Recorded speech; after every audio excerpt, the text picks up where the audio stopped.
Oh, my laptop's so hot.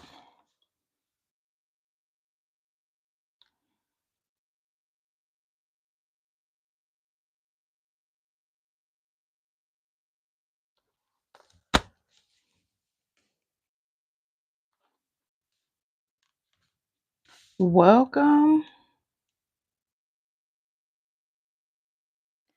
Hey, cousin. What's up, cousin? I'm trying to figure out why my laptop won't come on. Maybe I need to plug it up. I don't know. What's going on today? Can you hear me okay? Or do I seem extra loud and extra close?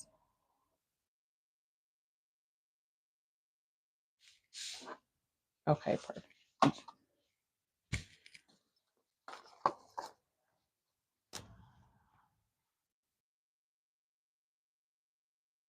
Okay, I'm waiting for a few Kinfolks to get up in here. It should have just popped up in the group that we are live.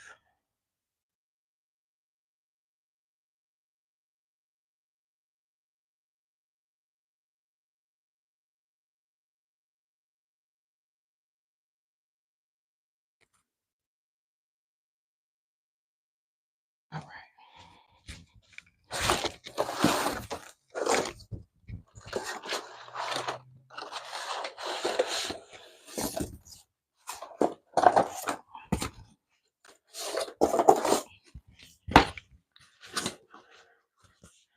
I got a notification, and when I went there, it sent me here. Yes, that's perfect. That's exactly what it was supposed to do. I'm putting them down, so I don't want y'all to see just yet what we're working with. But yes, I put the link directly to the YouTube live, so that way when people went into the group and they clicked it, it would bring them here. So good to know that it worked as planned.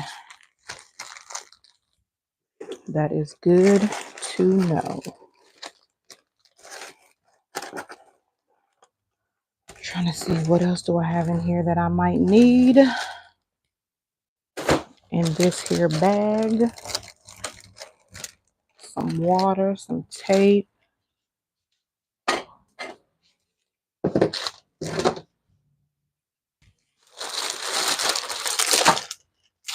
My paper. My lights. Okay, I think that's everything. Everything is everything. Welcome, welcome, welcome. Say hello when you get in. Let us know what bus stop you are at. And by bus stop, we mean city and state. I'm not going to look at these on.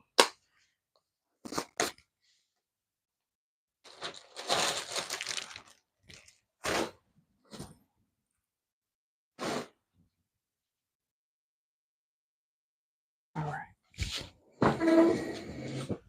So I want to make sure y'all have a good view. I'm going to try to pull up the comments on my laptop. And we are going to get started in about 2 minutes. I'm going to put that over here. All right. I really need to clean my laptop screen, y'all. It's actually pretty sad.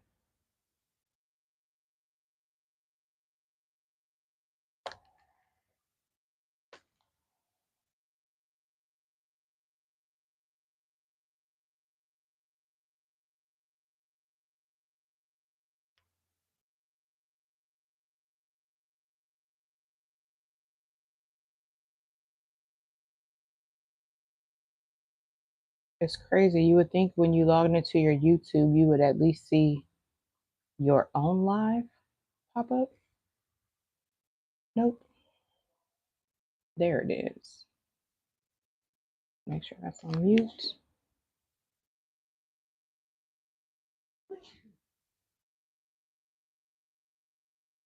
Okay, so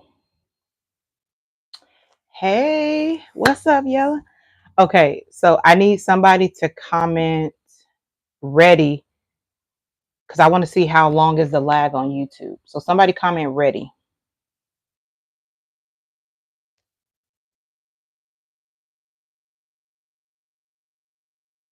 Okay, it's not that bad. It's not as bad as Facebook, so that's good. Okay, good to know. All right, hopefully this angle is good. Let me see if I can get y'all a little more light, possibly, maybe. Let me see. I don't know if I have another plug over here though, but I feel like we need a little bit more light than what we got.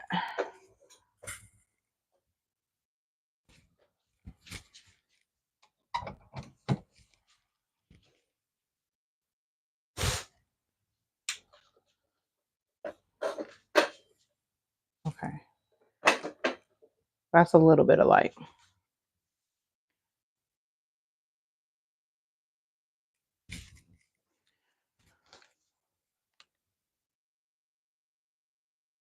All right, so let me just go. I'm going to share this in the group just in case people didn't see it.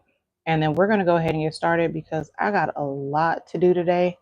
But I did promise that the next time I did a vending machine, I would go live again. All right, so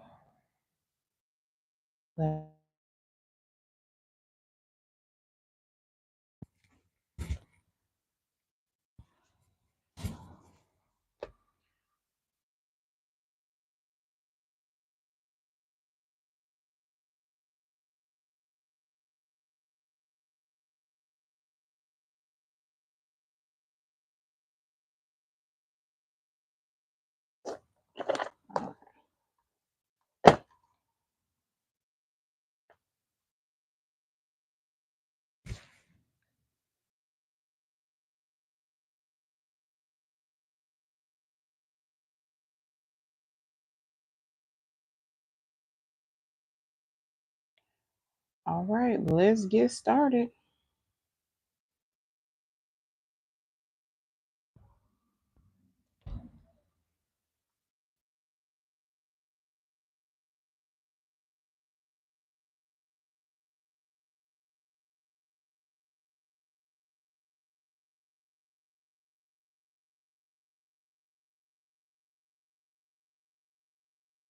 All right, so what we have here, I'm gonna go over all of the supplies really quick. We have our designs printed. This time I went with the foam board instead of the yard sign. So I'm excited about that one. Here's our design. We have our acetate paper so that way we can do our screen. We have some glue sticks. We're going with the Gorilla Glue brand. We have some regular Scotch tape so that way we can tape down our acetate paper. I have some LED lights, color changing puck lights that came from Walmart. So all of these things came from Walmart. The acetate paper came from Amazon, but you can purchase them in store as well. If this one is going to be shipped, so it will be empty, but if you were going to fill it, I use this 3M double-sided mounting tape. Really, really good. Holds things really, really tight. So that's what I like to use. And I'm thinking if I want to wear gloves, just because I don't want to get smudges and fingerprints on my print, because it is a nice, smooth, matte finish.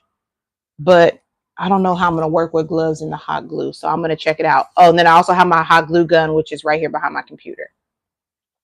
Is there a pattern to follow to have our images printed? So yes, this template came from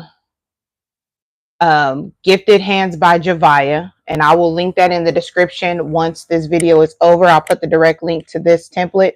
She gives you 3 template sizes. You get an 8 by 10, you get an 11 by 15, no, a 12 by 15, and a 16 by 20. So this is going to be a 16 by 20 board. Everything is all measured out, and then you just have to design it, print it, and cut it. Okay. All right, so let me see if this light is even doing anything.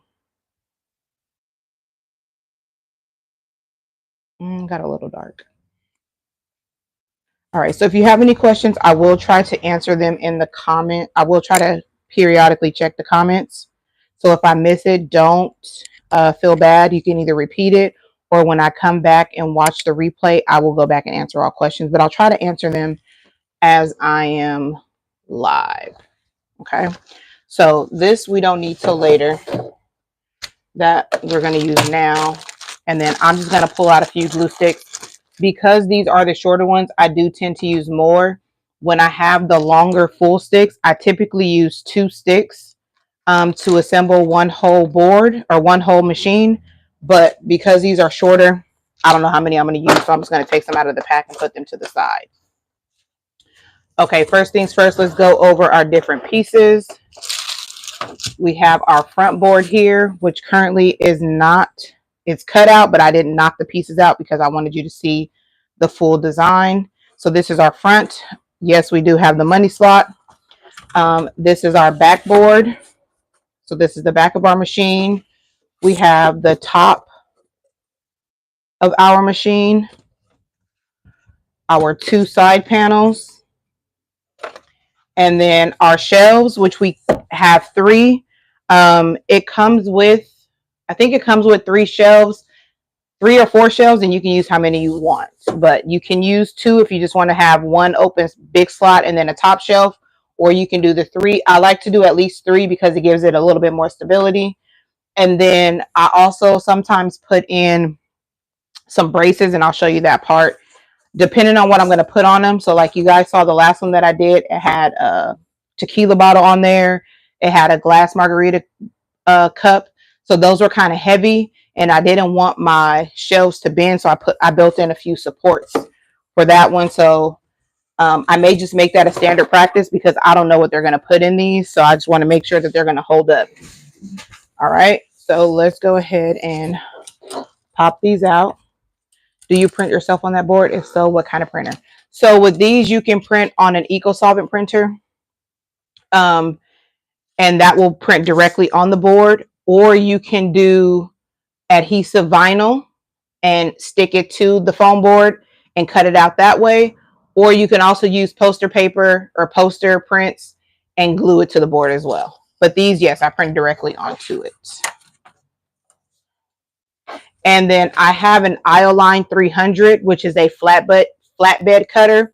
So just picture a super large Cricut where the mat is sitting there and it stays still, and then the print head or the cutter head moves around and cuts it. So that's how you're able to do the contour cut without having to do it by hand. So as you can see, I just popped my cut out because it's already done. Gave me my window. Let me grab this. Yeah, I'm just making sure, and then pop out all these little pieces. So if you don't have an eco-solvent printer, you can check a local print shop near you. A lot of the times, if you have a printer that can print banners, then they may be able to actually print onto either your foam boards or your yard signs.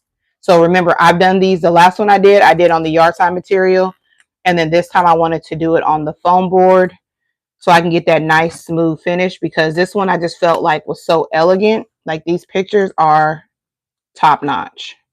So I felt like the foam board was a better finish versus having those, not that the ridges were a problem, but you could definitely see that in the print. I'm just trying to get this little piece out. With the Ioline, it will cut the smallest of details, not always the best, but it will give you a starting point. So yeah. And then also, I know a lot of people haven't said this, but I'm not sure. You can always check with your local, like Walgreens. I know a lot of people were getting their poster prints from Walgreens, but Walgreens does print on foam boards. I'm just not sure how thick the foam boards are. So you might want to look into that. Let me pop out the money. slot.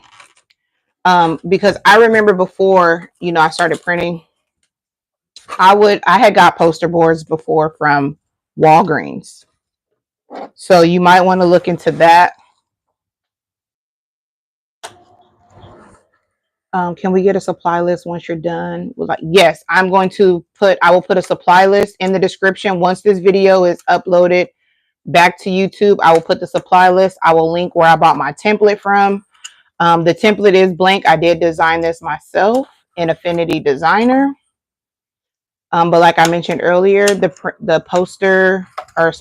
vending machine template is from Gifted Hands by Javaya, and she provides you with 3 sizes, 8 by 10, 12 by 15, and 16 by 20. This one is the 16 by 20. There's people at my door, but I don't know why. Hold on, guys.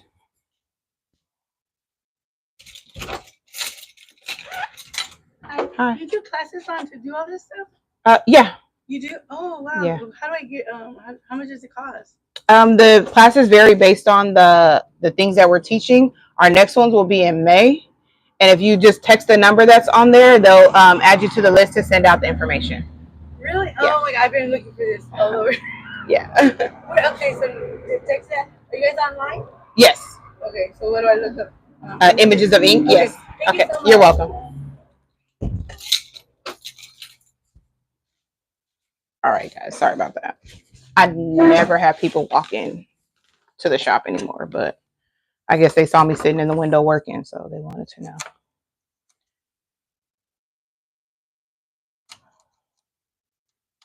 Or they're going across the street to this other store and they wanted to justify why they were parking in front of my shop instead of across the street.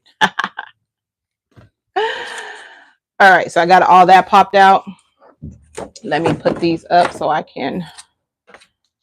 So the acetate paper that I got, I'm going to save this scrap because if I decide to do some support shelves, I'm just going to use this piece of scrap right here. Okay. So the acetate paper that I got, I think it's a 12 by 12. So typically it covers up the window, and then I'll have to use another small piece down here on the bottom. But I feel like this is too far away from me. So let me see if I can move it closer to me with you guys still being able to see.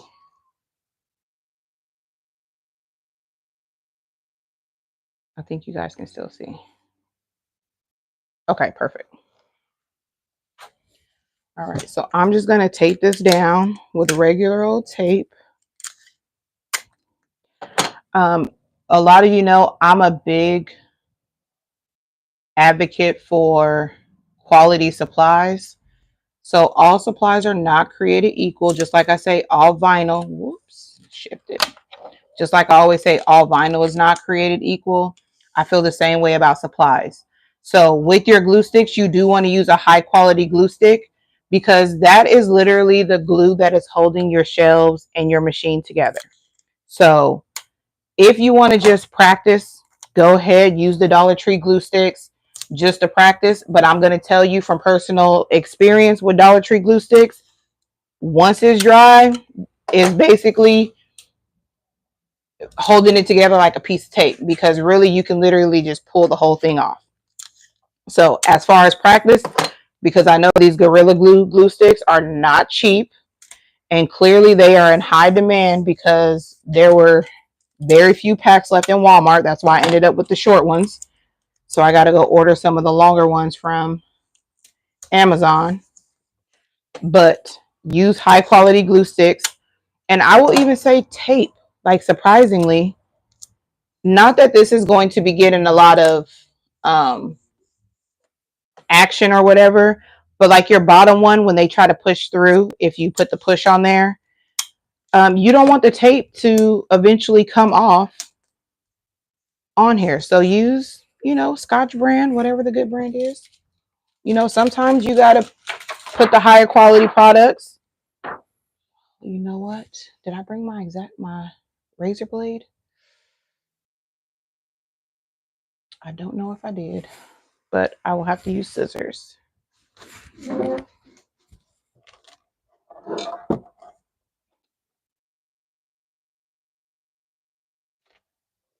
Darn.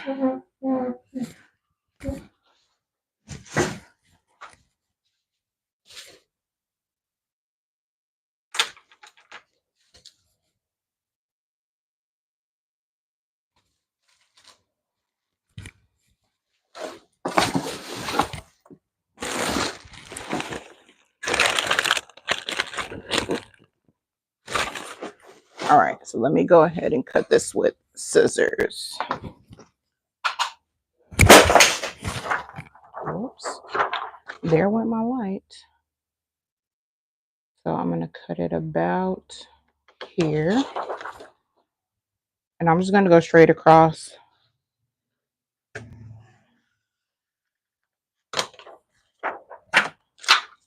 And then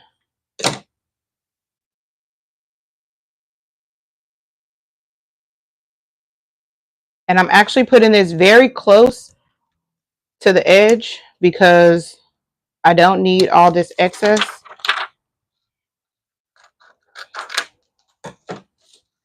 And then this one, I'm only going to tape on 3 sides because I want it to be able to flap open.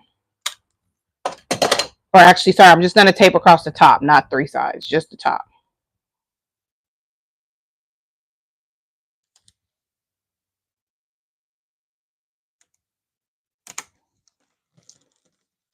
All right.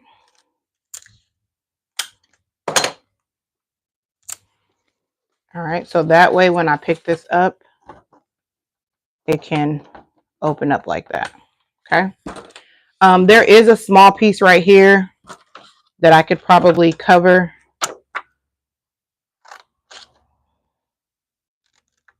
with the piece just so it's not exposed.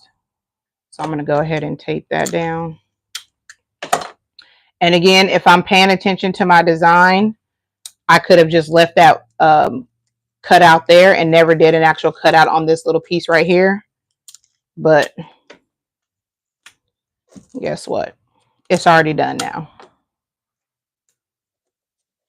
All right. So now there we have it. Everything is covered with acetate. Be careful with this. Everything sticks to it. It has a lot of static electricity. So any and everything will stick to it. All right. So there's that. We're going to start with the back. Making sure that my board is facing the right direction. So that is the top up there. So I'm going to face it this way. And then I'm going to grab my 2 sides. I will say the measurements for her template is like spot on. If you glue your board down correctly, then you will be able to fit your shelves in appropriately.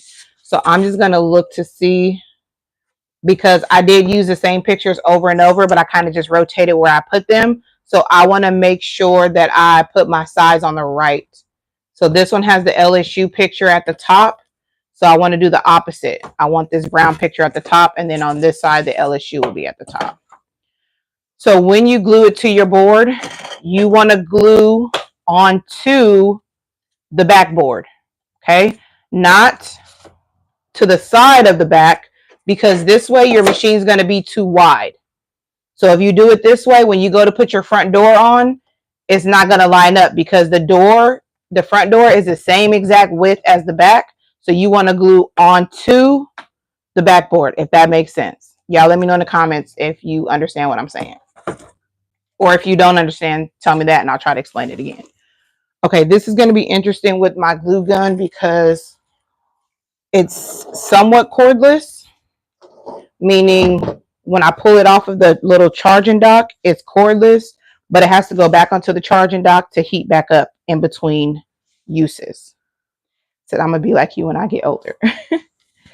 So I honestly don't do a ton of, I just burned my finger. I don't do a ton of projects with the glue gun. So I haven't been able to justify buying the Ryobi glue gun that has the battery pack on it. But if I continue with these machines, I might.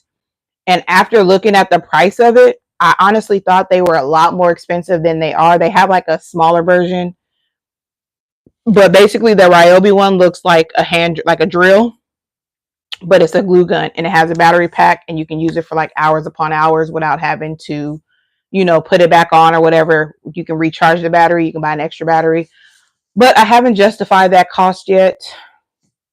So I'm using what I got. So I'm going to go ahead on and grab this.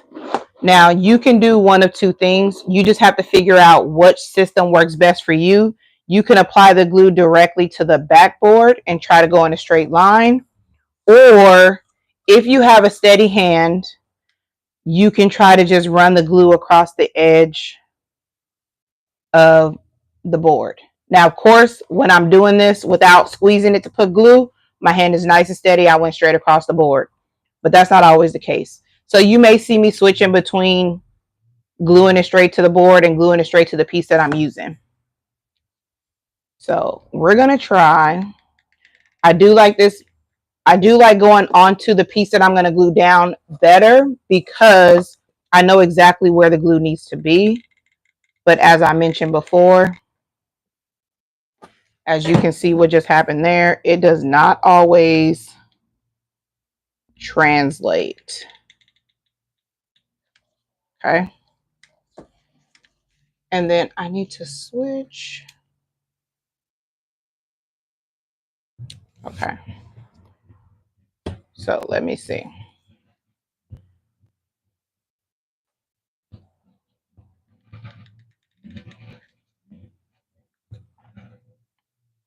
I need to push my glue stick in more. This one is too short, so I need to get a second glue stick in there. So that way we can get some glue flowing. There we go.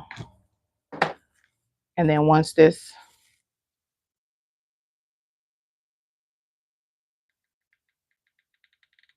okay, again, and remember when I said you want to test it, you also want to make sure, okay, so far so good, but depending, because foam is a very sensitive material. So if you have a low temp glue gun, it would probably work best because the high temp may actually start to melt your foam. So like I said, the one that I have is a dual, so I can use low temp or high temp. And the same with the Ryobi one, even though I have not. As you can see, I've done some research on it a little bit. Really, I just looked to see the pricing. Okay, so that's that. The other thing, and you want to line this up right on the edge, which is one reason you don't want to put too much glue because you don't really want it to ooze out. You want to keep everything nice and clean and neat. But you're going right on the edge, top to bottom, making sure that it lines up. Okay. Another reason you want to use high quality glue, you get a little bit more work time. Of course, you don't get a whole lot of work time and you want to just press it down firm with a glue gun, with hot glue, because it's going to dry, not instantly, but pretty fast. But if you have a cheaper glue, it's going to dry almost instantly. So you won't have that much time to get it where you need it to be. So I do like the Gorilla Glue ones because they give you a little bit of time. Before it hardens, it kind of gets tacky, and I feel like it makes it a little bit easier to secure it. And then you just hold it in place for a little bit, making sure that it's straight. And now it's secured on there. Okay. I like to go inside and kind of caulk like a line of glue right here, just as extra support, similar to how you would like caulk the inside of a tub or around the sink. Once you put the sink, you want to fill that gap with silicone. So I kind of do the same thing with my glue. Hold on, I'm trying to make sure this is still plugged in. Okay. So I just go along my seam here. Whoops. This thing is trying to slide away from me. There we go. And nothing too thick. Let me get another glue stick. Finally ready to put another one in. Nothing too, not too thick, but just like a nice bead where the two joints meet.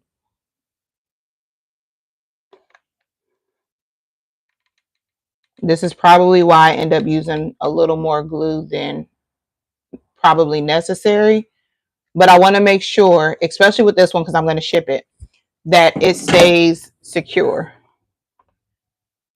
Okay, so I'm just going to hold that in place while that dries.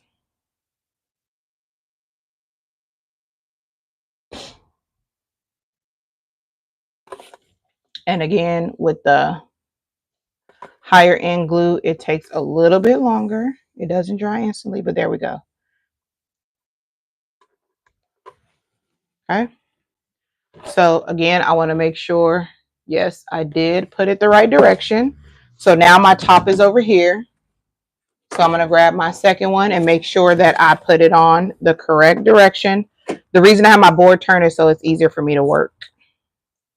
So again, I did a pretty good job the first time, so I'm going to try it again. Going straight across.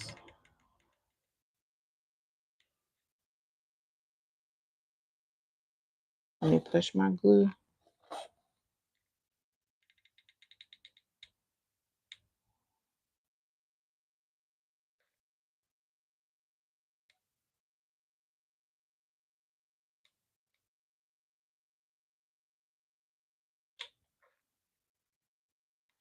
I find like once you get a stream, if you are just barely lifted off of the board, it kind of just lays where it needs to go versus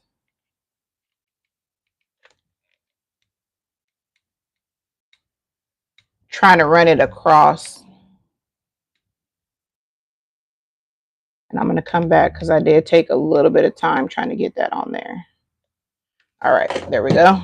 Put this back on the charge so it can reheat.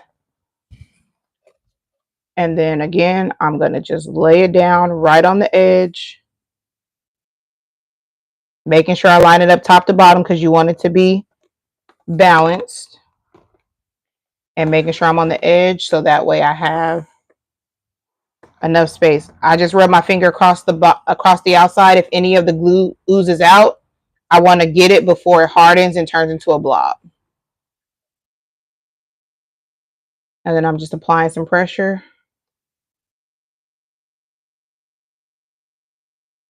Now with these and with the claw machines, I feel like on the claw machine, I'm a little faster than this one maybe, but I can probably put one together if I'm not on live and I'm just putting it together in about 20 minutes maybe, if that. I'm gonna have to time myself when I'm doing one not on a live. All right, so again, I'm rolling it around because I'm gonna go through and put in that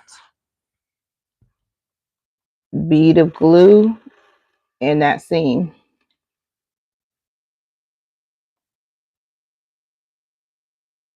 Again, not entirely sure if it's necessary, but it gives me a peace of mind. I've done every single one like this, so I just kind of stick with it. You can try without it, see how it works. Let that dry. I missed a small spot right here.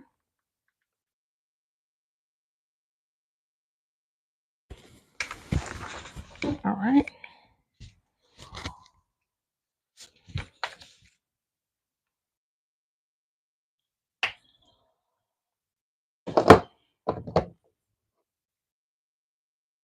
Okay. One other thing that I typically do, if you're going to try to put the glue onto the board here instead of on the piece that you're working with, I would typically measure out where I want my shelves to go, and then I would draw a line with a ruler so that way I can give myself a guide of where the glue needs to go. But because I've been doing the last few of just actually putting the glue onto the shelf, I didn't mark my lines. So basically what I'm saying is, before I would have glued this together, I would have said, okay, I want the first shelf to be 4 inches from the bottom. So I would draw a line going straight across here, 4 inches from the bottom. I would do the 4 inches on the side here as well, just so I kind of had a line of where I needed to place my shelf at. And then I would say, okay, my second one, I want it to be like 14 inches up, depending on what it is. If you are going to fill the basket or fill the vending machine yourself, then you can measure out where you want them to go. So my standard one, I go 4 inches from the bottom and then 14 inches from the bottom for the 2 shelves. I did that because on my last item, I had something that was about 10 inches tall. It was one of those like margarita shakers, you know, the drink shakers that you put the ice in, put your alcohol in your drink in, you shake it up, and then you pour it into the glass. One of those was about 10 inches tall, and that was the tallest thing in my machine. So I made my shelves that height. And then at the top, I still had enough room to put a few other items. So that's just been my standard of where I place the shelves. But then you can also, depending on what you do here, you know, because you don't want your shelf to go, of course, you don't want it to go across your push thing. So you at least have to put it up that far, which I think is about the 4 inches. And then you can have a shelf going a little bit between here if you want. Again, this is personal preference, or you can have it going across the middle. It just depends on where you want to put the shelf at. And again, if you know you're going to have a tall item inside of it, then you need to make sure you account for that. Okay, so I have 3 shelves and 2 of them are the same. So I'm going to put one of these, I'm going to make sure that this one also gets put in the middle so that way it gets seen. So let's go ahead and I'm going to mark up here. So let me show you this. This is why. That's ready to stand up there. If you measure from right above the cutout window, so in between the cutout window and my text, that's about 4 inches. So that's why I always do my bottom shelf 4 inches up, because I don't want to block this window. And then on my second one, I go up 14 inches. So that way it shows like right at the top of the window. So if you put anything on the top shelf, it can still be seen in the top window. So let's go ahead and put this ruler down. Let me find a pen. So we're all the way up here to the top. Let's go up 4 inches. 1, 2, 3, 4. And then 1, 2, 3, 4, 5, 6, 7, 8, 9, 10. Okay, so I marked it. Like I said before, if I was going to be gluing straight on here, I would just draw the line straight across for both of those. But I'm actually going to be gluing on my shelf, so I don't need to. Okay. So let's go here first. I start at the top and work my way down just because, again, remember how I said I put that seam of glue on it? I want to be able to reach the top one. So I go from the top down. So this is my top shelf. This is my middle. And then this is my very bottom. Okay. So making sure my shelf's going to go in the right way, I need to put the glue on this side. And you also have to put them on the sides. All right. So let me pull this glue gun off. Okay, making sure let me make sure my machine is the right direction. Yes. And I'm going in that way. So I need to put the glue across the top. I'm trying to stay in the camera, but I'm also trying to be able to work. It's kind of tough. It would be nice if I had a top mount camera you guys can see from over my head, because I'm looking at the video now and you guys still can't see. But basically, I'm just applying my glue to the board. So I'm doing it on the top and then the 2 sides as well.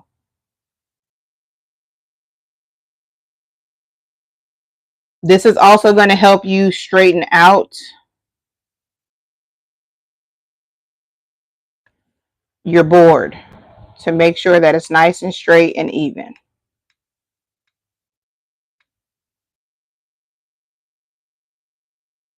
Okay, so that little line that I made up there on the top, I'm just going to kind of push out a little just so I can kind of get in there. And then I am sitting it right on top of that line.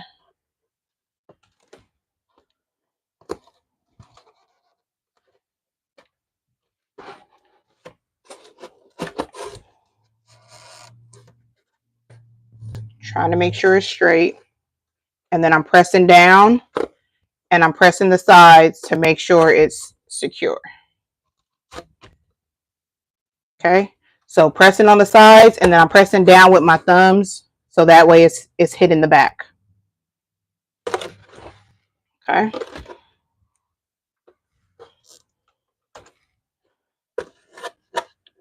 Again, drawing that line straight across is also very helpful because you can make sure that your shelf is in there straight. So that way it's not like at an angle. All right, so now that shelf is in there, or you guys can't see it, it's too high up. But now I'm going to go in and I'm going to do that across here, all the way across here, and all the way up this side right here with my bead of glue. Let me add another glue stick.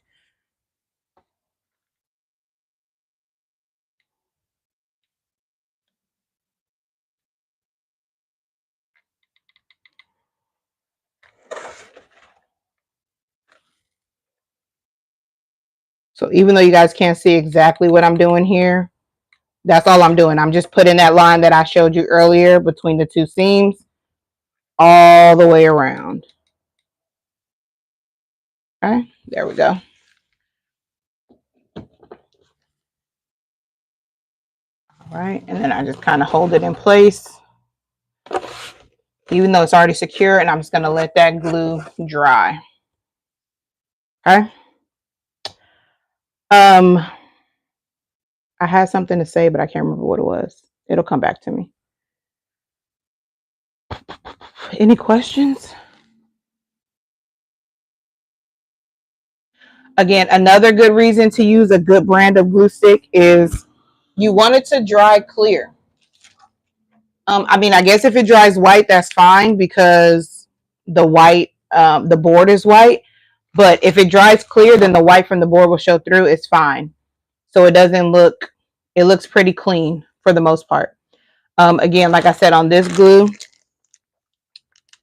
it even tells you like extended working time. Like it gives you an extra 45 seconds to actually work with it.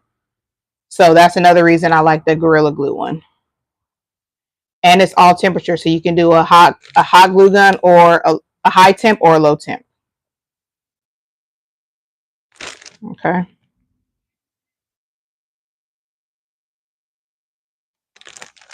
And it even recommends on the back doing low temp for the foam. Whoops, actually let me touch my board.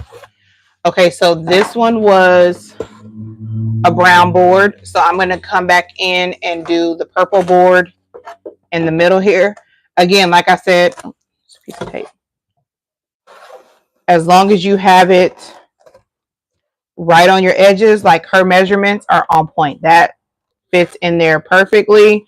And I'm going to glue it in. Okay. So let me grab this. It's going that way. So I need to glue this way. I got to do this for myself. I have to do it multiple times. You guys know in my Crafter's Companion journal, I always say measure twice, cut once. Same thing. Like make sure I got it the right way. Okay, let me double check before I glue it in, because once you glue it in, especially with this Gorilla Glue, taking it out is probably going to ruin your print. So you want to make sure that you get it right the first time as much as possible. And then you don't have to worry about any of that. All right, so I'm going across.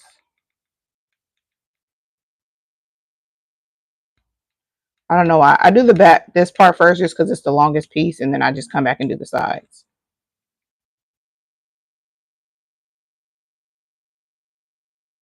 All right, and then I do my side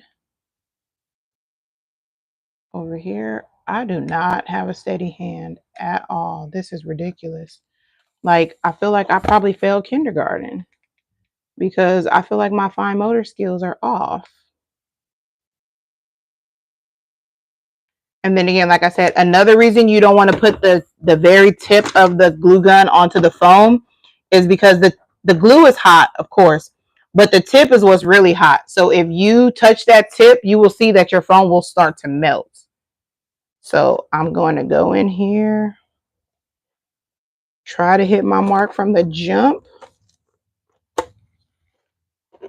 and get my board set. I feel like I'm a little slanted, so there we go. Hold it down on the sides and then push down with my thumbs to make sure it's touching across the back.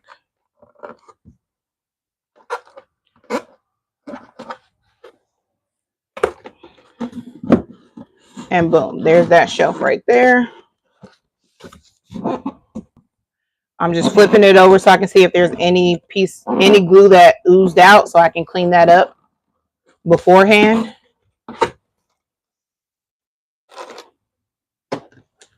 I feel like I just burned myself again. This corner piece. Okay, there we go. And then I'm going to go in and secure it with another bead of glue at those joints.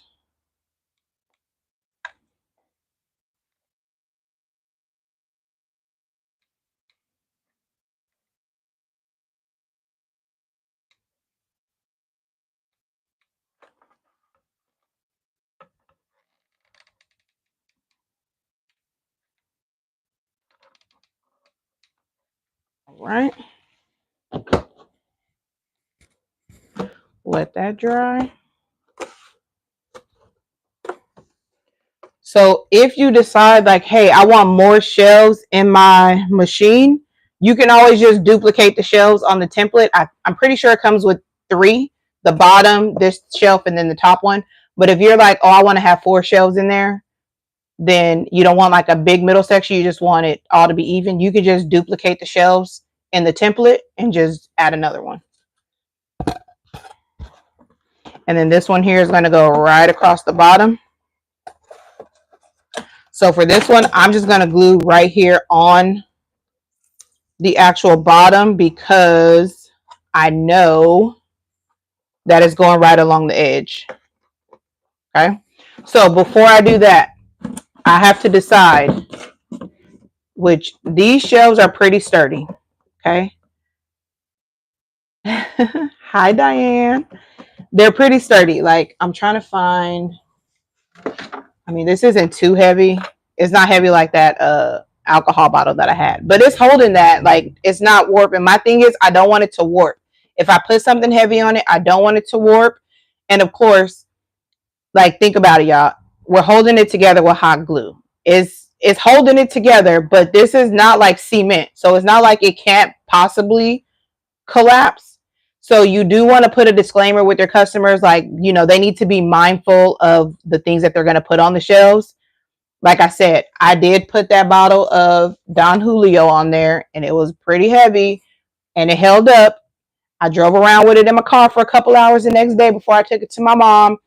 If you were on TikTok live with me when I secured it in with the 3M mounting tape, like I literally picked it up. I'll take a clip of the video and I tipped it like this and none of my items fell out of my machine. They were that secure. So I'm just saying it works. But what I did do was I added in a shelf here. I added in like a support brace here at the bottom because if I put something in the middle, I didn't want it to warp it. I will say this foam board that I have here is pretty thick. So again, the quality of the materials matter. Yes, you can get the Dollar Tree foam board, but I can guarantee you the Dollar Tree foam board is not going to be as thick and as sturdy as some of the more expensive boards that you find at Michael's or that you find at Hobby Lobby and places like that. There are different thicknesses. This one here is a 4mm foam board. They do make them in 10mm. I figure like with a 10mm, I can probably put whatever I want to do on that board because it's going to be so thick. But just know that there are differences in the foam boards. Their thickness, their density. So keep that in mind. Like, yes, you can do it with Dollar Tree, but that's not the end all be all. And if you want to put out a better quality product, you know, you might have to spend a couple more dollars. Yes, this will be saved. Hey, Ray. All right, so I'm going to put my last one in. I'm trying to decide if I want, because like I said, I don't know what they're going to put in here. So I haven't decided if I'm going to make the shelf at the bottom because typically you're not going to put much at the bottom anyways. Maybe they'll put the little candy, something in the bottom for the little push window. but not too much is going to go on the bottom. So I am actually going to put at least one support. So basically what I'm doing here is I'm lining up my board so I can see where my flap is, because I don't want the shelf, the support, to go in front of the flap, because I want it to be able to open. So I'm going to put it just right off to the side. And I will get the measurements for you so I can kind of give you an idea of where it should go. You don't want to cover the door, and you also don't want to secure it to the in front of the acetate paper. So about right there should be good. If you're going from the left side of your machine, you want to go over about 8.5 inches. So 8.5 inches, as long as you don't move where she has the pop out slot on the template, because you do have the ability to move stuff around. As long as you don't move that, then you need to go 8.5 inches to be safe with your shelf, or your support. Sorry, I keep calling it a shelf, but it's a support. Okay, so now we need to measure from, so if I were to pop this in,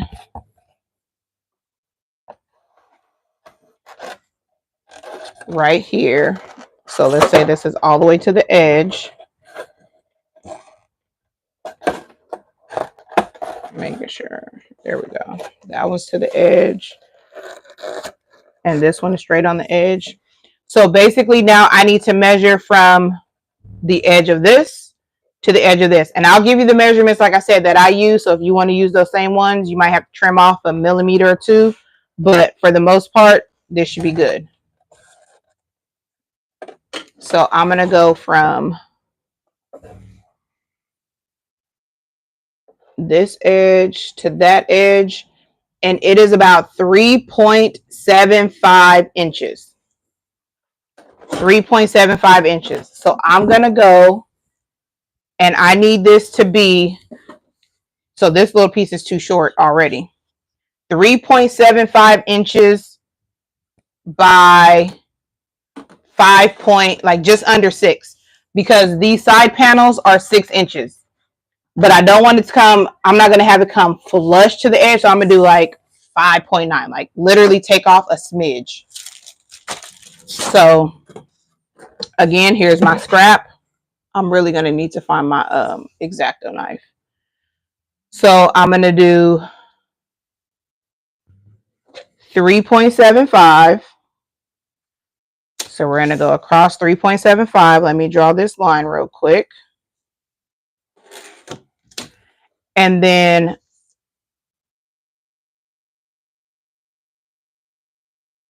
oh, 6 point. I was like, what am I doing? 6 point, or no, 5.9, like right at the edge, just under 6. So just under 6 inches. So let's go right there. Yeah, I had to think for a minute, what was I doing? All right. So this is the piece that I want to cut out. And then of course I'm going to cut off these little edges over here. But I need to find my blade. And I brought these blades. At work, just jumped on to say, hey, Kinfolks. Thank y'all for jumping on. Y'all so sweet. Y'all are truly the best.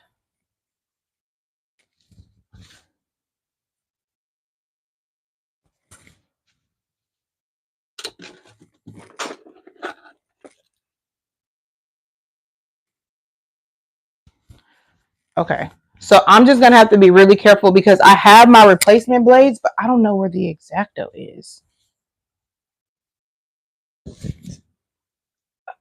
Where do you purchase your boards from? So I buy the large boards at a local sign supply shop. So I do the full 48 by 96 inch board. So that's why whenever I do these, I try to do a few of them at a time. So that way I can actually, let me get the ruler. So I can print multiple on one board, but because I mean, I got to cut it down to fit it onto my aisle line, but it's just easier. It's just easier to print the board on the full thing the first time versus trying to feed in like a shortened board for me. Because I've had people ask me like, hey, would you sell the boards, already ready to go? And I was like, I can, but then I'd have to you'd have to purchase minimum 3 at a time. Or, well, yeah, basically 3 at a time. Or I can't say 3 at a time. However many would fit on the board. So the 16 by 20s, I can fit 3 on one of the big boards. I have not done the smaller ones, but naturally I just assume like you can fit more. But I have not done the smaller boards. Yeah, I'm taking my time because I'm literally working with just the blade. I have no handle. I have no idea where my handle is. So I'm trying not to cut myself, but I also, there we go. And again, if this cut isn't perfect, I'm okay with that because it's just a support shelf.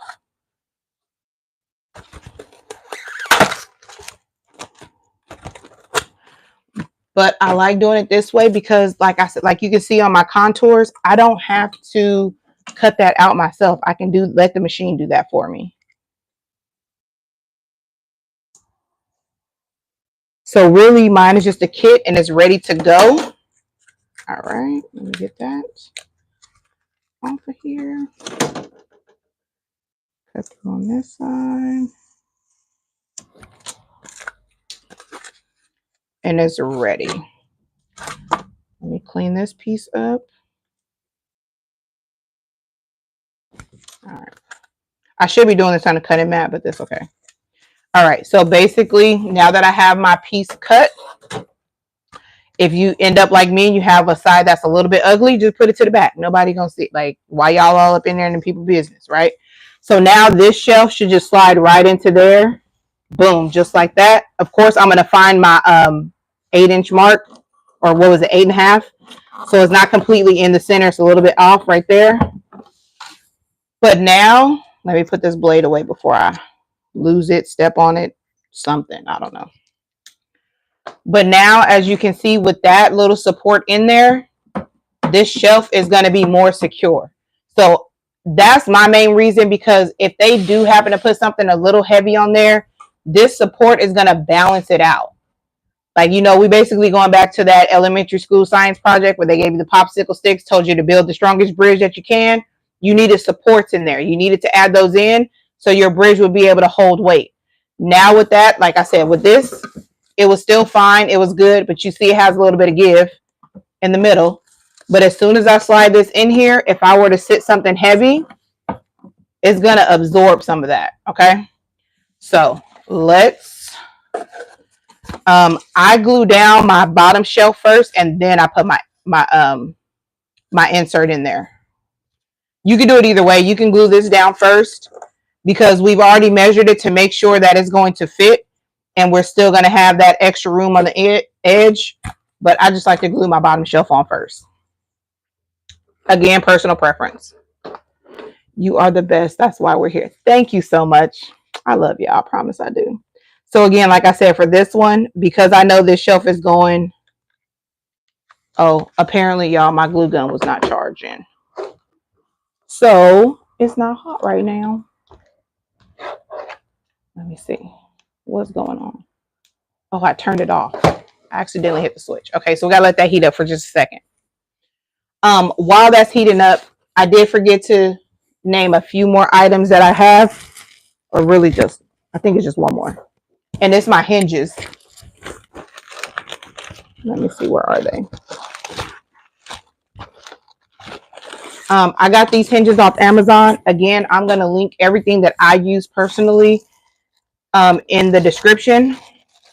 But these hinges I got off Amazon. When I did my mom's, I did 2 hinges and it held up perfectly fine. I said when I did my customer, this one I was going to do possibly 3, but I think the 2 was just great. So you get this one that I bought is a 12 pack. It was a 12 pack for like $8 maybe. So under $1 for each hinge. And of course, the fewer that you have to use, the less cost. You want to always calculate your cost of goods on how much you should charge for these machines. Well, that's going to depend on how much did the foam boards cost you? How much did it cost you to get the prints on there? Are you designing the full thing all the way around or just the front? Of course, if you design just the front, you're going to save a little bit of money because you don't have to pay for those prints. How much do the hinges cost you? If you want to calculate the glue, which you can, like I said, when I use the bigger sticks, I wasn't counting today, I should have been, but when I used the bigger sticks, it took me about 2 sticks to do a full machine. So if I get 10 sticks in my pack and it costs me $10, okay, that's $2 worth of glue. Like you can calculate it, to some degree. How much does the acetate paper cost me? Well, it took me 1 and a piece in order to do this full machine. It came in a pack of like 24, I think. So I would break that down. I know I need at least 1 sheet, 1 and 1/4 sheet, whatever it is. It was a little less than 1/4 because I can use this sheet that I cut up. The next time I do a machine, I know I'm going to need that little piece for the bottom. So you got to calculate your cost to see how much is it costing me to make it. Then, of course, the time that it's going to take you to do it. And then you can come up with a price. You may not pay the same price I'm paying for boards. You may not get the same, price on the acetate paper unless you buy the exact same one. I'm adding a light to mine. That's another cost that I got to add in there. So I got to factor in that cost. If I don't put the light in, I'm saving a little bit of money. Like you have those options, but I like to add the light in because it helps me stand apart from everybody else because we know there's a lot of people doing these machines. Let me see. Okay. So I don't know if we got enough heat yet. Oh, there we go. Again, so because I know this one is going right at the edge, I'm just going to put it directly onto my base. And I'm just following right along the edge. Maybe like a centimeter or so away from the edge. So that way it doesn't ooze out. But pretty close to the edge. And again, if it does ooze out, you can always clean it up with the swipe of a finger. This is one reason I was going to wear gloves because I didn't want to I don't know if I have like oil on my hands or whatever. I didn't want to smudge or have fingerprints on any of the pictures. But I didn't know how that was going to work because I'm constantly wiping the glue whenever I need to. So I'm sure that was not going to be easy wearing gloves. And y'all already know how I feel about gloves. I don't like heat gloves. Only gloves that's going to keep my hands warm in the cold. Okay, making sure that my board is facing the right direction before I secure it in there. Again, this is why it's a plus to have that 45 seconds of work time. Because if I don't get it in there right away, I still got a little bit of time. Which, all right.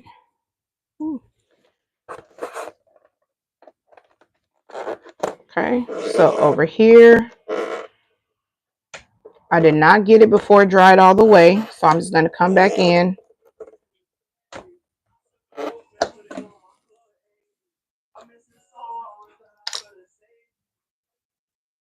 That is not my music, YouTube. Please don't shut me off. I'm just taking my razor and I'm cutting off this side piece of glue because I did not glue it down fast enough. I was a little bit too slow. Probably because I was doing more talking than sticking. So I'm just trying to peel that off so that way I can go back in and add in some more glue to secure it. Okay. No biggie. So I got to kind of push it out a little to separate it. And then I'm going to apply some more glue down in there. So it's not an end all be all if you don't hit it the first time, but it's just easier if you do, of course, right? Like who doesn't want to get it right the first time? But if you don't panic. Okay, so I'm just going to hold that tight until it dries.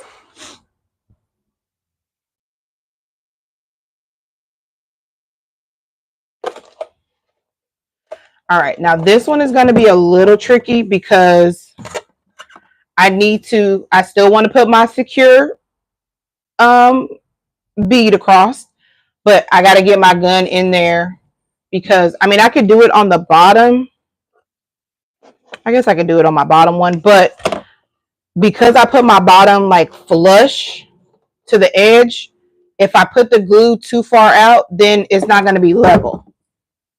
So on the bottom shelf, I do go in on the inside. And again, this is why I said it's important to get a good glue, because then when it dries, you won't really see it anyways. So it's just a tight fit.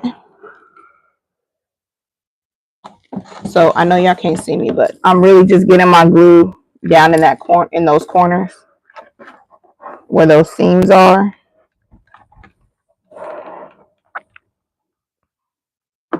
And you actually want to get them in the seams. Like you don't want it to just be a line of glue just floating in there for no reason.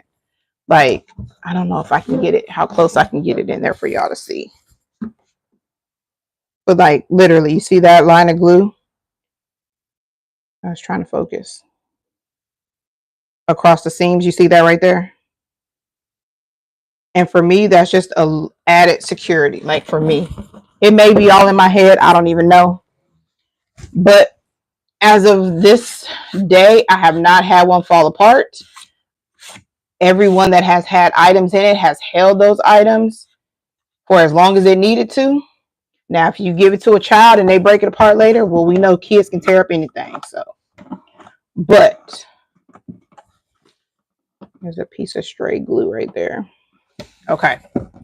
So I got that. Now I'm going to put glue on 3 sides. I'm not going to put it on the front. And then I'm going to slide it in there. But let me find my mark, because I marked it on the backboard, but I need to mark it here. So I'm going to do like this. And my 8.5 mark. And I'm just going to put myself a little line right there so I can know where to slide my shelf in it. My support. Sorry, I keep calling it a shelf, but it's support. It's a support shelf. So again, this is my little piece that's a little messed up. I'm going to just slide that bad boy to the back. Okay. So I need to do these 3 sides that way. I'm trying to figure out which way it's supposed to go in here.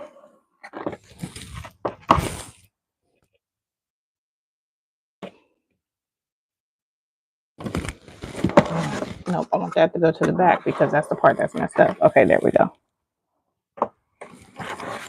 All right. So I'm doing these 3 sides.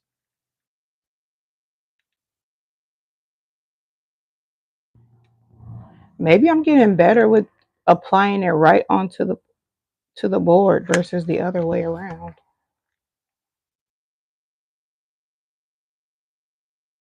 Because that was way too easy. All right. And now I got my spot marked, and I'm just going to, I'm kind of lifting up on the board just to give me some space to move in before it's secured. All right. And then I'm pushing down on my shelves, giving it that support. I'm wiping up any excess before it dries up, so that way it looks nice and clean.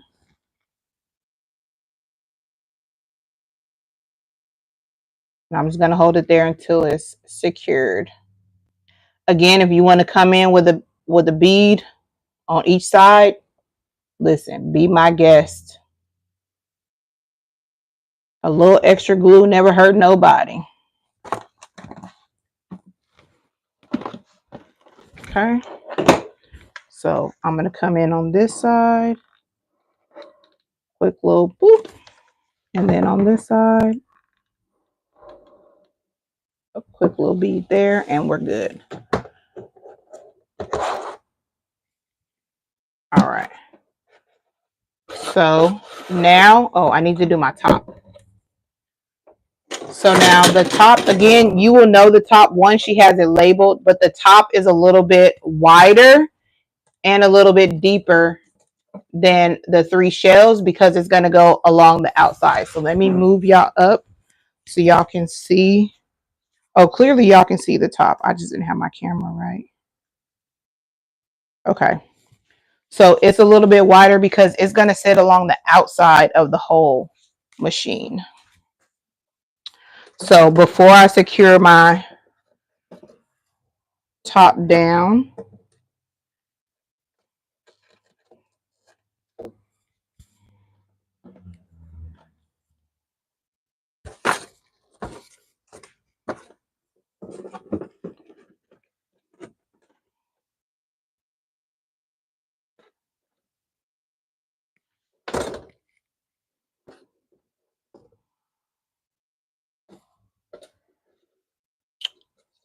and I'm trying to think if did I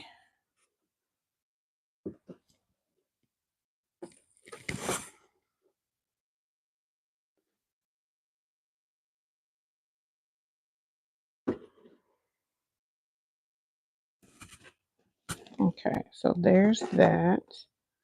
That lines up right on the edge here. But for some reason, I feel like my top shelf is a little too wide. But let me think through this. Hold on one sec. I'm trying to think, did I adjust the measurements on accident? Let me check my template really quick.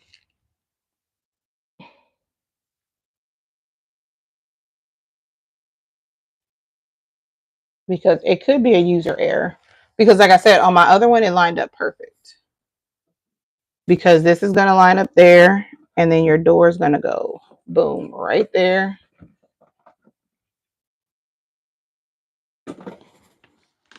But let me double check. Because it could be user error. So let me grab this one.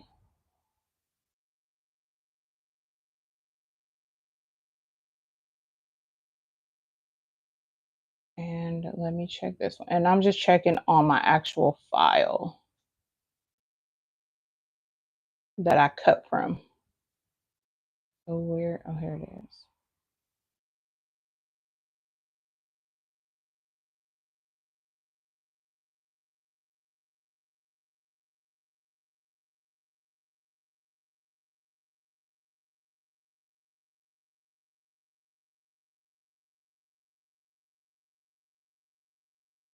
No, they are exactly the same.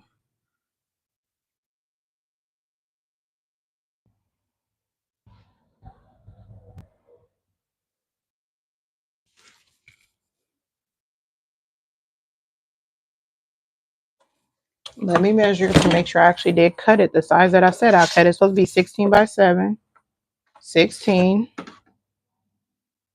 by 7. I don't know. Maybe it just seems off to me, but it's not really off.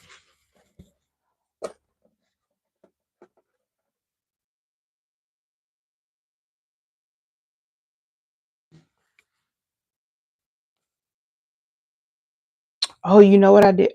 Just kidding. I think I know what I did. Hold on.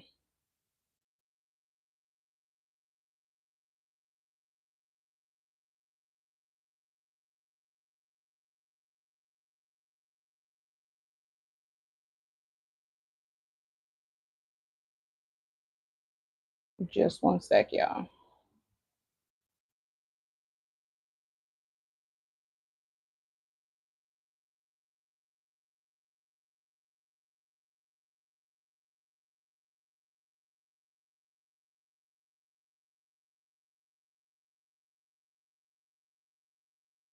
I may have put my top layer on the bottom. I mean, my bottom layer. Yeah, my top layer on the bottom. I mean, let me double check. See, this just letting y'all know I still make mistakes too.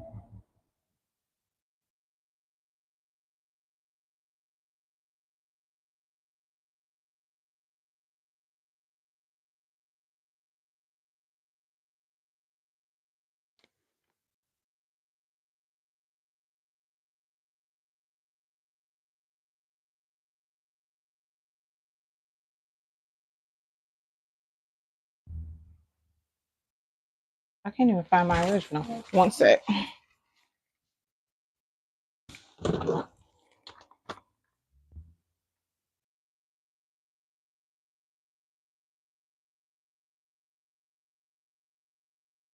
Top.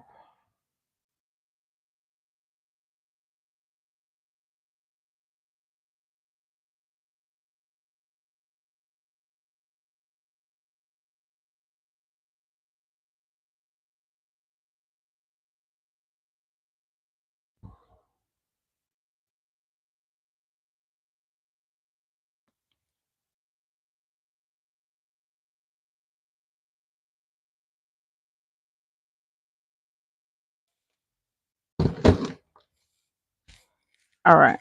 So looking at it, I did not, but it's not making sense. So I pop that there. And then I pop this in here. There should not be an overlap. So I can do one of two things. I can trim it to prevent that overlap. But I'm trying to figure out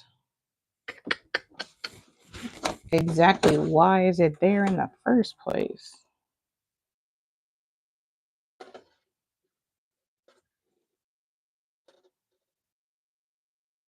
So I'm about an inch over. So I'm going to take off a half an inch.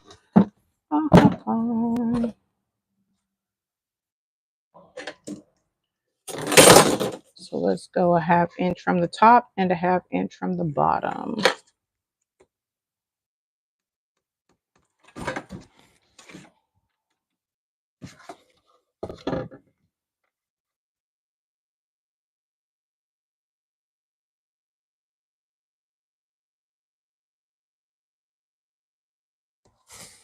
Or actually, I'm going to do a quarter inch from each side. All right. So a quarter inch from the top, a quarter inch from the bottom. And the reason I'm doing from the top and the bottom is because I don't want to cut off all from one side.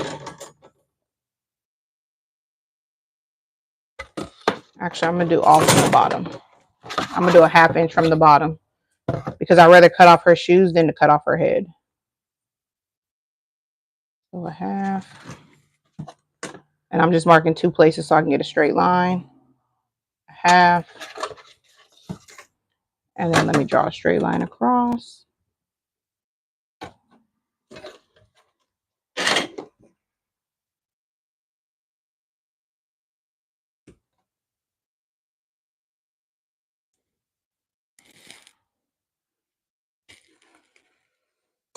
All right, so we have that.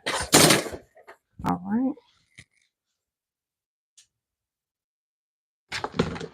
I still need to figure out.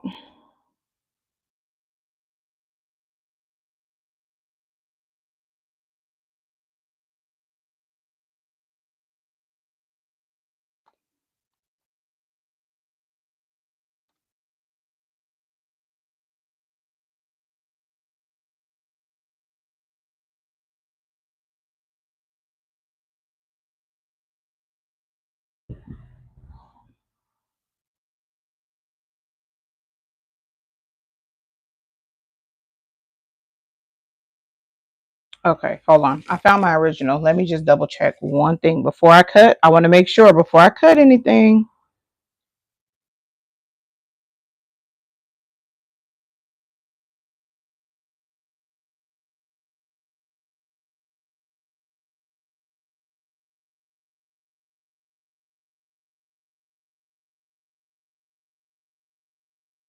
No, that is the right size. Let me go look at my pictures. Like I said, before I cut this, I want to make sure.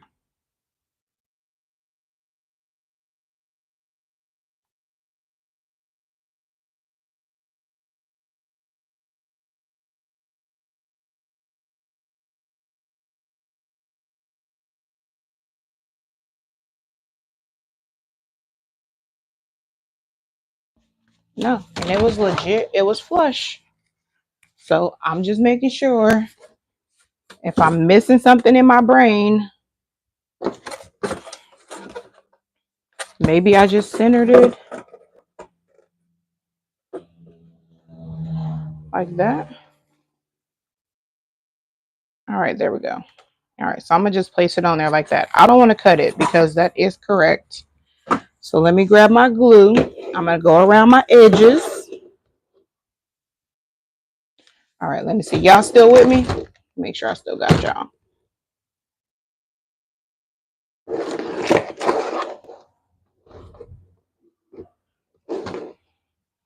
All right. So let me move this out the way. Make sure y'all can see.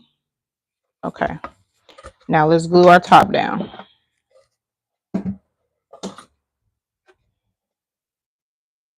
So again, I'm trying to stay nice and steady because I really don't want the glue to go over the edge onto my print.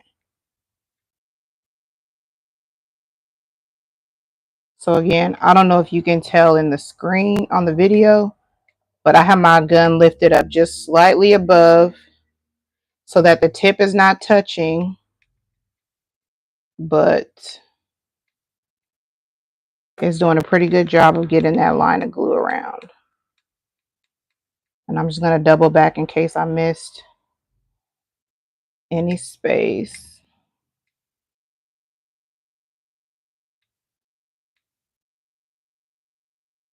All right. Whoops, didn't mean to throw the glue gun. And then I'm just going to line this up evenly.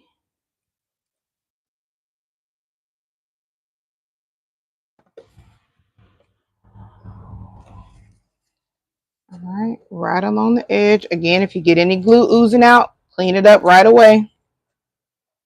So that way you don't see it. Right along the edge, right along the edge.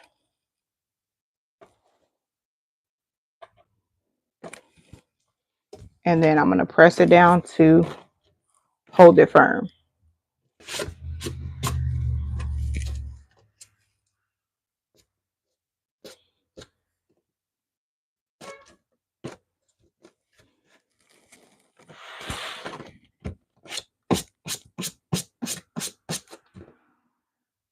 Okay, once it's nice and secure, I am going to flip it over because again, I want to get up in there and get into those seams. So it's easier for me to flip it this way and do it than to try to do it from the top.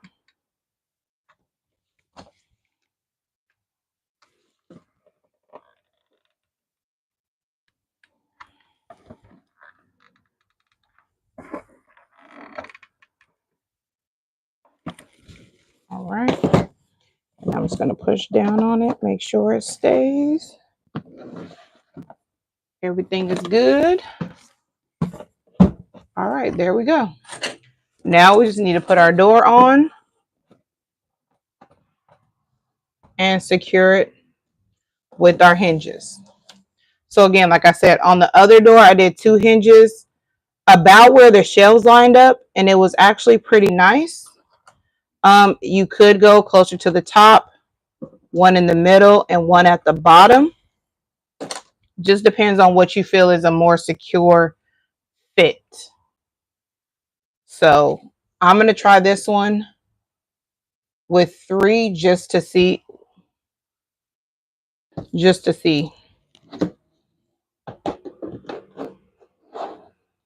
Or no, I'm just going to go with the 2. I did the 2 last time. It held up. It was nice and secure. Again, on these hinges, they have that same glue, the double-sided mounting tape that I use to secure the items in there. And when I tell y'all that glue holds stiff, or that tape, it don't play. So I got that one ready. And then I got this one ready.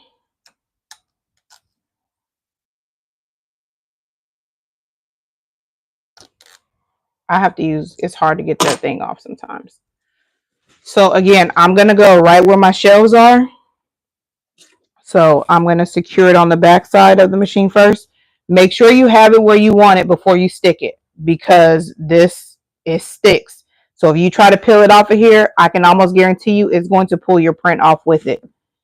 So I'm going to line it up right there, making sure that that side is not touching anything. I'm going to line this one up down here. Ooh. Press it nice and firm, making sure that it's stuck. And then I'm going to slide my door where I need it to be, making sure that it's where it is supposed to be. And then I'm going to attach to this side and attach to this side. Okay, so I can open it up and kind of press it tight.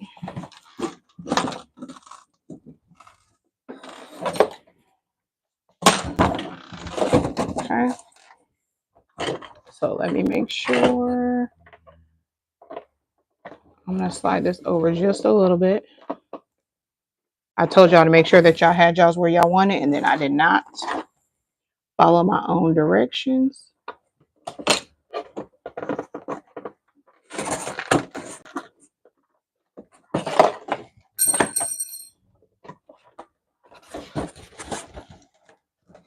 So let me, I'm trying to turn it, I'm trying to keep it in the camera for y'all to see too, but I need to be able to work it.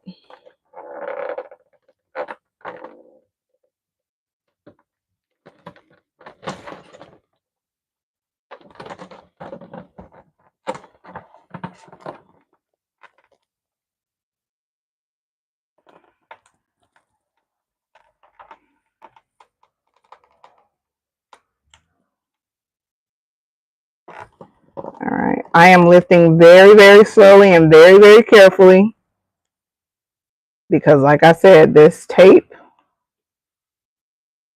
on these things is strong. Okay, got that one. So I would recommend putting the hinges on your door first and then attaching it to the rest of the machine. So let me see if I can get this one off just as cleanly.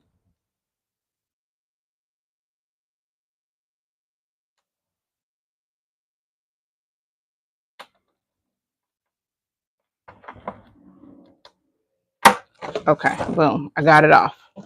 Okay, so attach it to your door first, put it where you want it, and then that way you know it will swing open and closed how you need it to. Because that little hinge right there, basically when I put it on the outside first, I didn't give myself room for the hinge area to close. So now that I have it on there, again, I was very, very careful when I was pulling that off, because baby. All right. Now your money slot. Okay, so when I did mine, I built a little shelf to hold the money in, because otherwise the money, I mean, you could just have them, they can have it just laying down in there and then you can just slide the money out. But I did build a little shelf on mine to hold the money. So I'm going to build that right now. I didn't have any exact measurements. I just kind of used some scraps that I had. So I'm going to do the same thing here. Okay, because this one already has a straight edge on it, this is the side that I'm going to glue down to the machine. So the width of this is,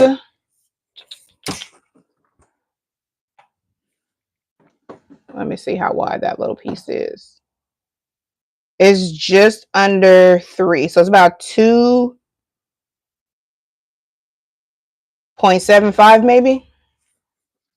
So I'm just going to trim this up a little bit less than that.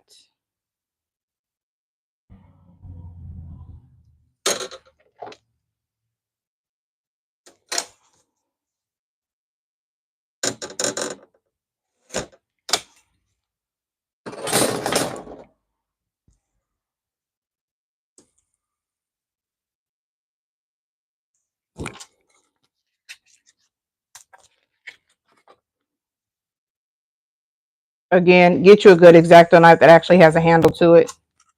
I just don't know where my handle is to this one. And I know my big blade is at the house. Okay. So we have that there. So it's about the same width as this piece. I'm going to make it a little bit shorter because I don't need it to be that long.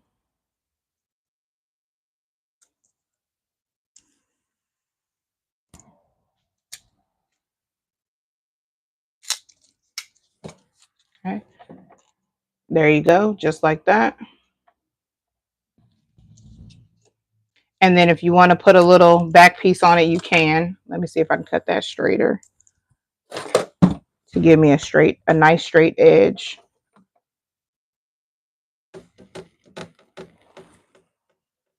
And this is just an extra step that I'm doing personally. You do not have to do this part.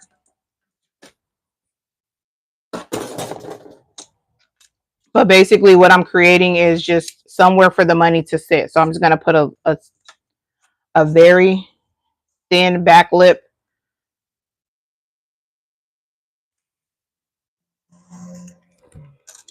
Okay. So cut that off. Now that's straight.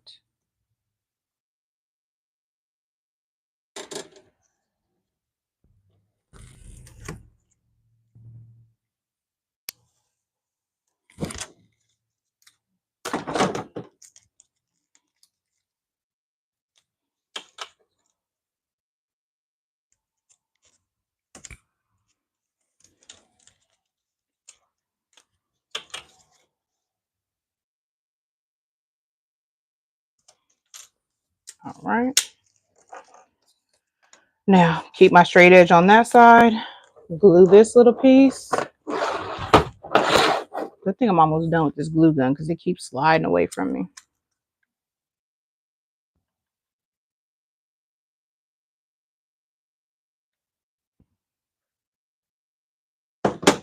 I mean, you could put the color side up if you want to.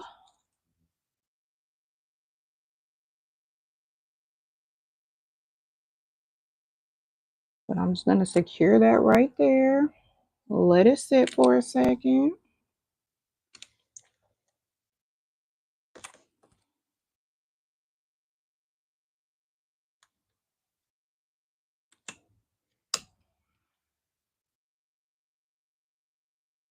And like I said, this is extra. This did not come with the template. This is just something that I did to figure out a way to hold the money. Because when I put my money in, I roll it. And then depending on how much money you actually put, you may not even have to do that. How much money they're going to put. But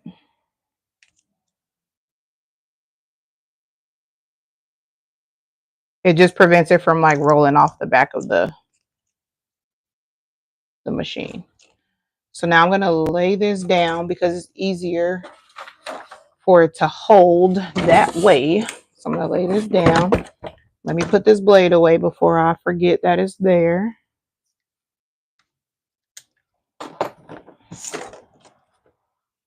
And then I'm just going to basically just pop that right there just below. So a little bit of glue on here.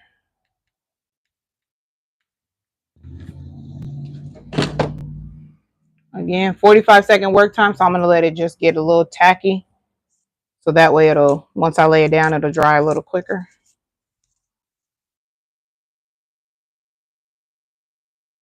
You don't want it to set all the way. And then I'm just going to line it up just below the money slot. Again, I'm always going to do my little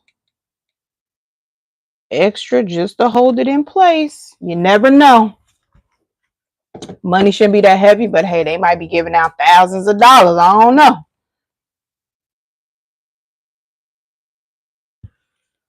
And I'm just going to let that sit there until that glue dries. I don't even have any cash on me to show y'all.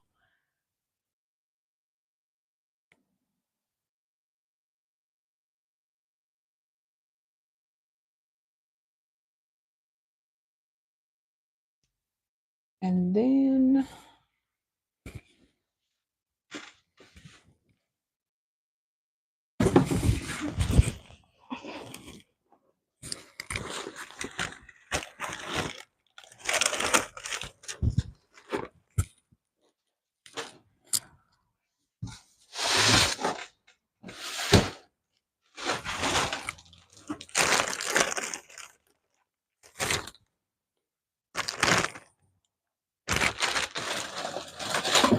All right. So I think, is that dry yet? Yep. That's dry. It's secure. So now you pop it closed. Again, this one right here is another personal choice. If you want to secure it closed, I've seen some people put the straps there. I have these little Velcro dots that I use with my graduation caps. So you can stick those on here. You can either, there is some of the glue. These are already sticky. They're not extremely sticky, so they don't really hold by themselves. But if you want to either use the 3M tape, if you're already going to have this double-sided tape, you can use some of this added to the back, or you can put just like a dab of hot glue to the back of it. Okay. So I'm going to just put a dab of hot glue on there. Try to put a dab. I don't know if I turned the glue gun off or not, but.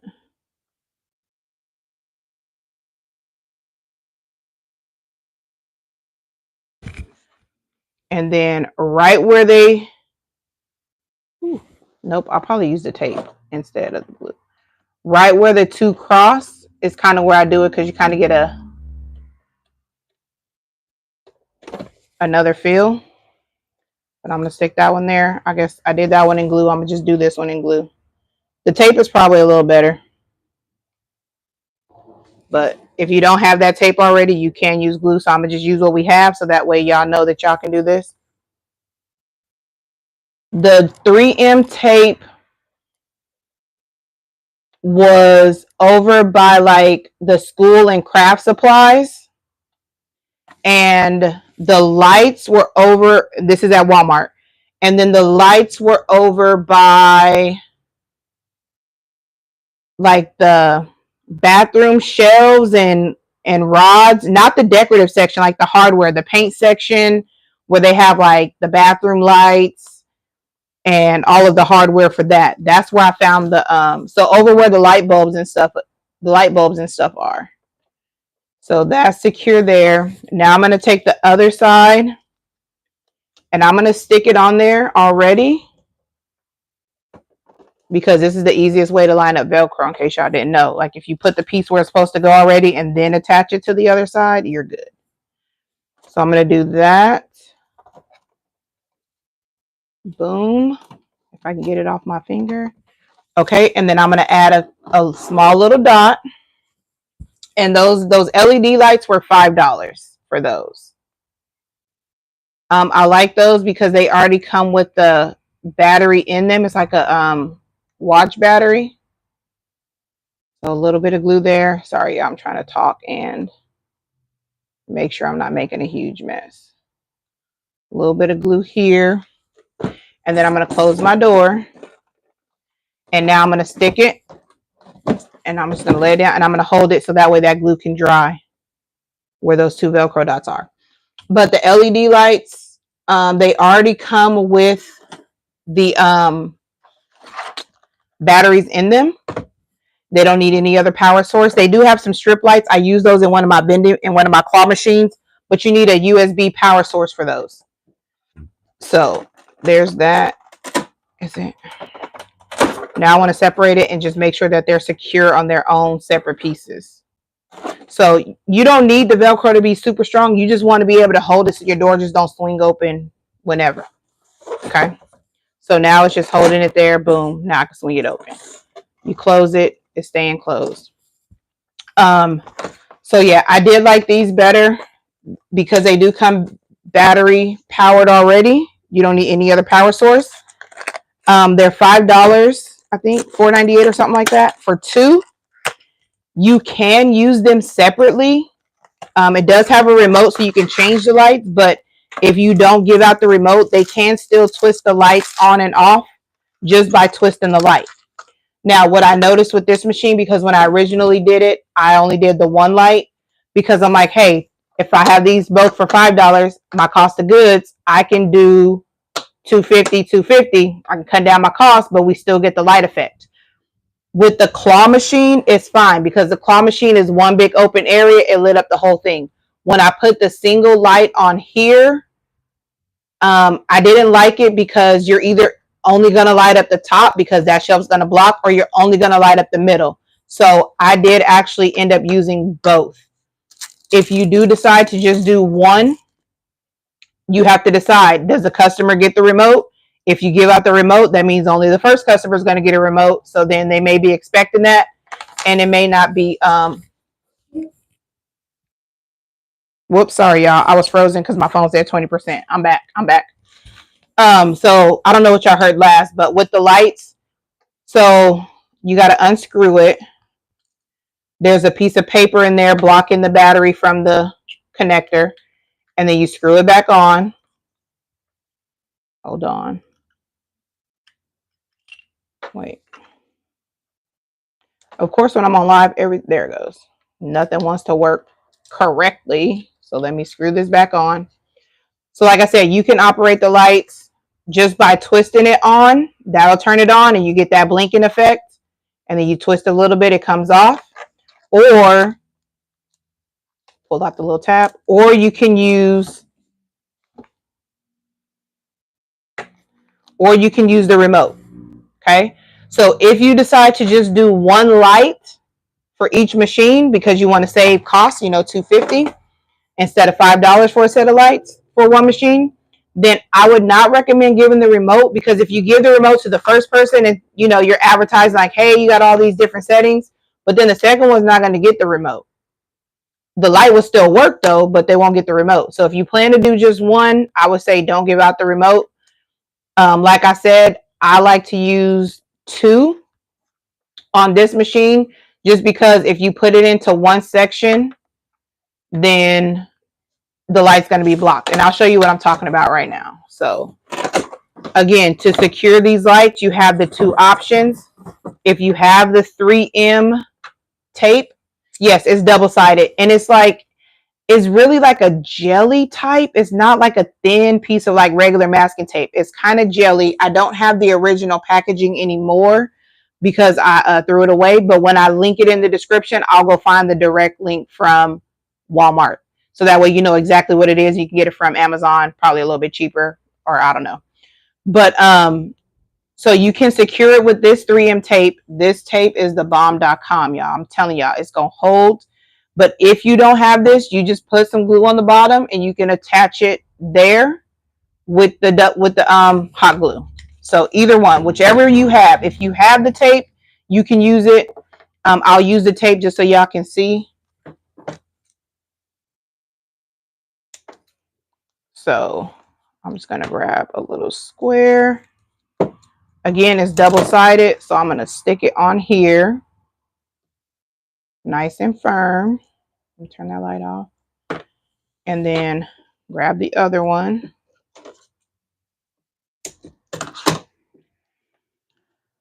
Stick it on there, nice and firm. Let me peel off. Where's my... I was trying to find my... See, this is like I literally just had... There it is. My weeding tool. So I'm just going to peel off the protective layer on the back side.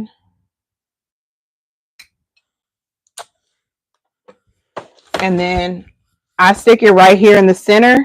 I try not to go too far to the back of it, because you can kind of see, like if the light is adhered to the back of it, you can see the light shining through it. So I try to go to the middle right there. Boom. Again, they can screw it on. They can twist it to turn it on. Now, you probably can't tell a lot here because it's not too dark, but really only the top section is lit because this shelf is blocking the rest. So originally my plan was to just do one light, but like I said, I didn't like the way that it looked, so I ended up doing both lights on this machine. On my claw machine, I only use one. And then when you put it only in the middle, then the top part doesn't show either. So let's open this back up, and then I'm just going to stick this in the middle of this shelf, making sure it's nice and secure. Like I said, that tape is everything. But now you can see the whole machine is lit up. And again, this one remote will operate both lights. So I can turn on I can switch the light style. And then they're synced. So, but that's it, y'all. Our machine is done.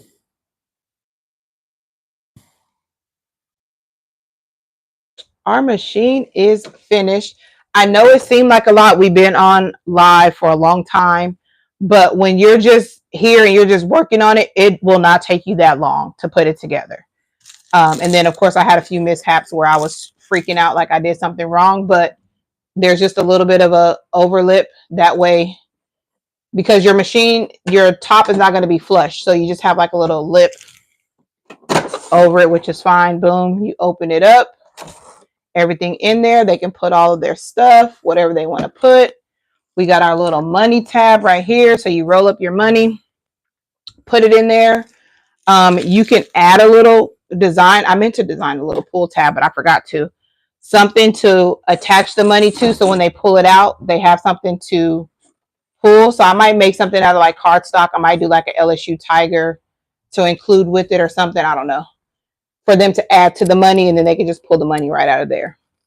Again, this little section works because we made sure that our shelf wasn't in the way. So if they want to throw a few little treats in there for them, they can. And then if you want to open it, every shelf could have something on it if they want. Maybe I missed it, but where did you get it cut, or did you cut it yourself? I cut it myself. I have a flatbed cutter. But you can cut it out with an Exacto knife or a box cutter. So I'll turn those off. I will be sure to include this in the box. Don't forget to give that if you're going to give them the remote. But any questions before we hop off of here? Woo! Yes, this was almost two. It was like a little under, probably like an hour and a half-ish by the time we got started. But again, once you get into a groove and you are just working and not over here trying to be on live and show people step by step, it will not take you that long to do one machine. I promise you. Your first one may take you a little bit just so you can kind of get the flow and how things should be. But like I said, I highly recommend a good glue. I like the Gorilla Glue because it gives you a little bit more time than some of the other hot glues. If you're doing it on the form, you want to, if you can, do the low temp. If not, the high temp will work. It's not going to melt it all the way away, but just be cautious. But yeah, I'm going to link everything in the description after. If you have any questions, drop them in the group. Feel free to inbox me. I'll be available. I probably won't be on live as much this weekend or working. I will be working on my computer, so maybe we'll do a design session on one of them. But go get the template, Gifted Hands by Javaya. I will link that below in the description as well. And y'all have a great rest of your day and have an amazing weekend. And as always, be epic.